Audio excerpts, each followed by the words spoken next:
بسم اللہ الرحمن الرحیم والصلاة والسلام علی خاتم النبیین وعلی آلہ وصحبہ اجمعین۔ السلام علیکم ورحمۃ اللہ وبرکاتہ۔ وہ آپ نے پنجابی کے گاؤں والا ایک واقعہ جو وقتاً فوقتاً لطیفے کی شکل میں سنایا جاتا ہے وہ تو سنا ہوگا۔ At the cost of repetition میں دہرائے دیتا ہوں۔ وہ ایک گاؤں میں سے بارات چڑھی اور گاؤں کے چودھری نے بیٹے کی بارات تھی، تو اس نے کہا کہ جناب میں نے گھوڑے پہ تب چڑھنا، وہ گھوڑے پہ بیٹھ کے تو دلہن کے طرف جانے کا رواج ہوتا تھا نا۔ اب تو گاؤں کے لوگ بھی جو ہیں وہ شہروں میں آ کے یا چھوٹے شہروں میں جا کے شادی حالوں میں شادیاں کرنا شروع ہو گئے۔ یہ تب کی بات ہے، ویر میرا گھوڑی چڑھے، ہاں جی وہ والی۔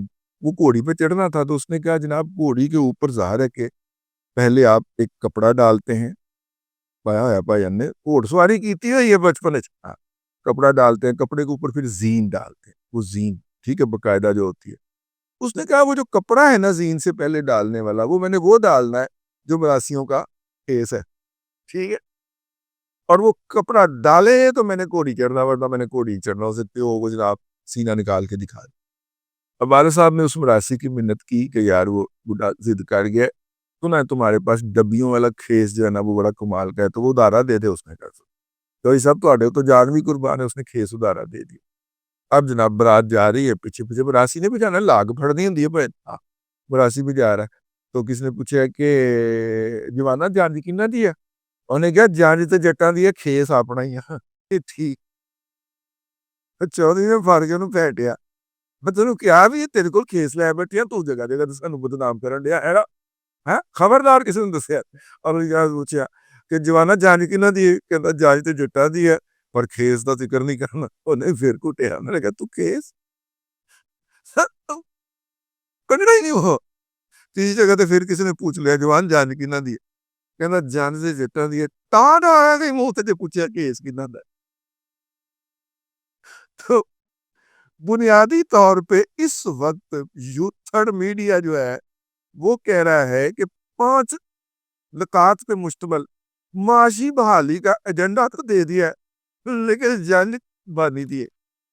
میں تماشا دیکھ کے آیا ہوں آج ٹی وی کے اوپر، آپ بھی لگائیے اور دیکھیے۔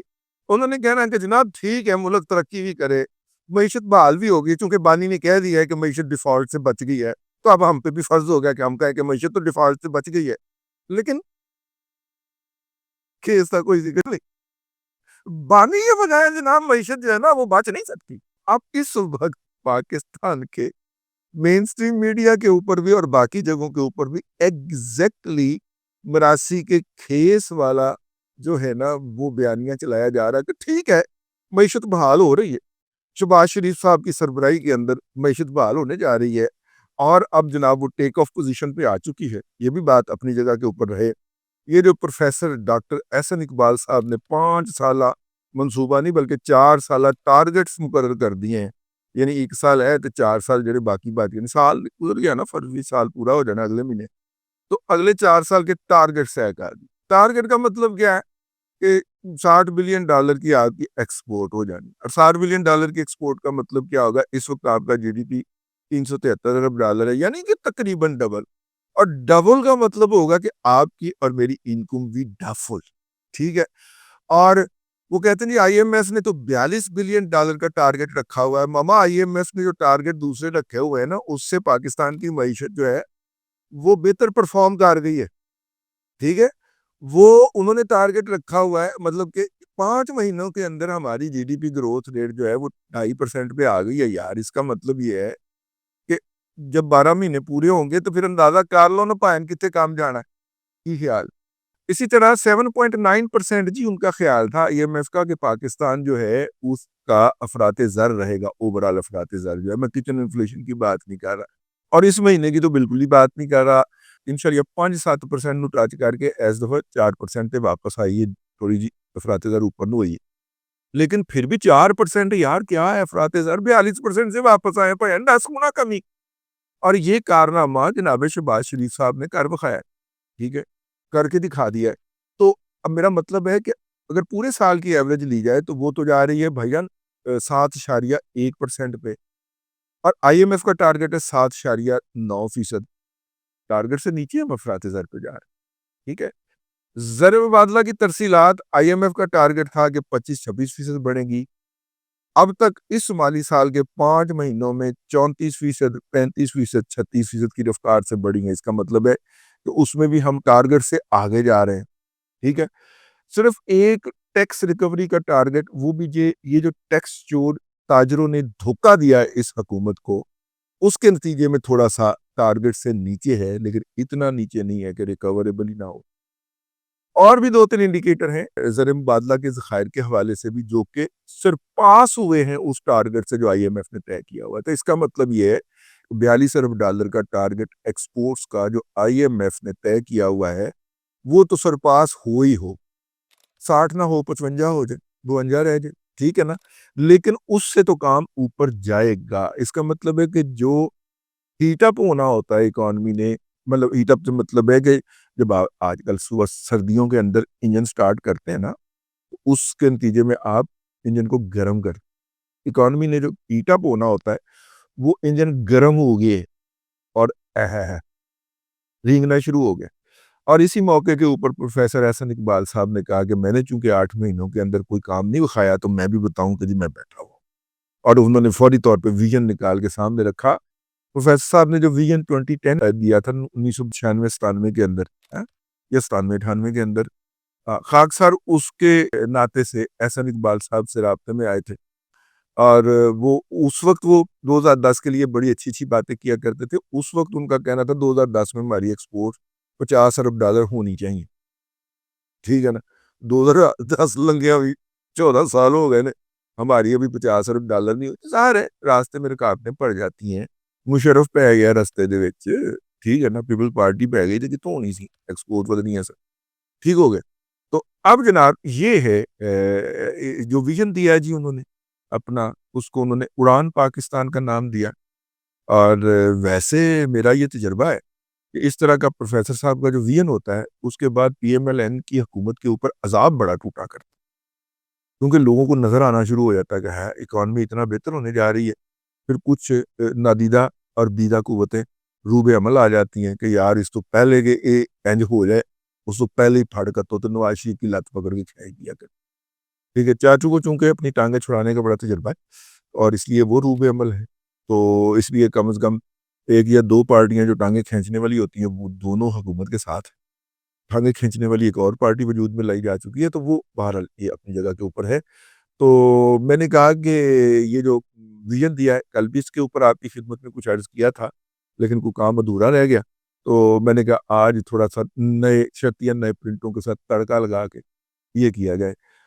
اچھا، اب لوگ کہتے ہیں کہ جی ایسا کیسے ممکن ہے فوری طور پہ جو ہوتے ہیں.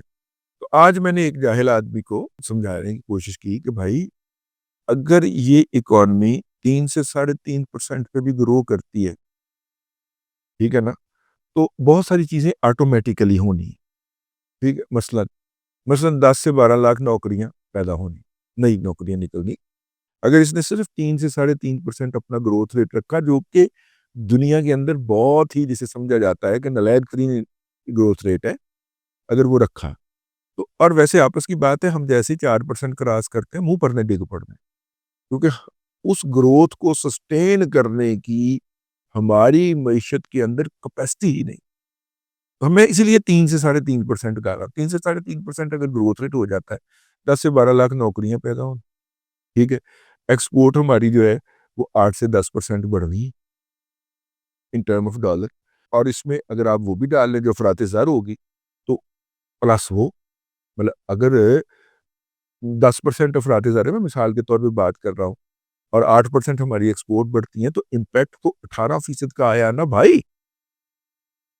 ٹھیک ہے. 10 جمع 8 18% کا امپیکٹ آئے گا نا انورڈ ریمیٹنسز کے اوپر یا فلو کے اوپر.